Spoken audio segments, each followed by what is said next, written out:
ভাই আসলে আমরা এলাকার মধ্যে গরিব মানুষদের জন্য কিছু খিচুড়ির আয়োজন করতেছিলাম, তো আপনি যদি কিছু দিতেন তাহলে অনেক ভালো হতো। ও আচ্ছা, এটা তো ভালো কাজ। এই নাও আমার পক্ষ থেকে এই কিছু টাকা। ঠিক আছে ভাই, ধন্যবাদ। আরে ভাই মুই দেখ আমগো এলাকার চেয়ারম্যান, চলাই আমরা ওনার কাছে যাই। চেয়ারম্যান সাহেব, আমরা এলাকার কিছু গরিব বাচ্চাদের জন্য খিচুড়ি আয়োজন করছি, তো আপনি কিছু দেন। ও আচ্ছা, দাঁড়া। হ্যালো, 20 টাকা। আরে ওইটা শুভ ভাই না, চল ওনার কাছে যাই। আসসালামু আলাইকুম ভাই, জেল থেকে কবে বেরালেন? আরে অনেক কষ্ট উকিলে জামিন দিয়ে বের করলো। আসলে কিভাবে যে বলি, থাক বুঝিয়ে দিই। আসলে ভাই আমরা এলাকার গরিব বাচ্চাদের জন্য কিছু খিচুড়ির আয়োজন করতেছিলাম, তো আপনি কিছু দিলে অনেক ভালো হতো।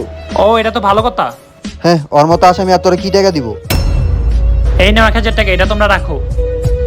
আরে ভাই, আপনি 1000 টাকা কি মনে করে দিলেন? আসলে ভাই আমি তো তোমাদের মতো গরিব, তাই আমি জানি 10 টাকা 20 টাকা কিছু হবে না, তাই আমি তোমাদেরকে 1000 টাকা দিলাম। আর চেয়ারম্যান সাহেব আপনাকে বলি, কখনো মানুষের অতীত দেখা বিবেচনা করবেন না, মানুষ সময়ের সাথে সাথে পরিবর্তন হয়। ঠিক আছে, থাকো তোমরা। আমার কাজটি ভালো লাগলে কমেন্টে অবশ্যই বলে যাবেন।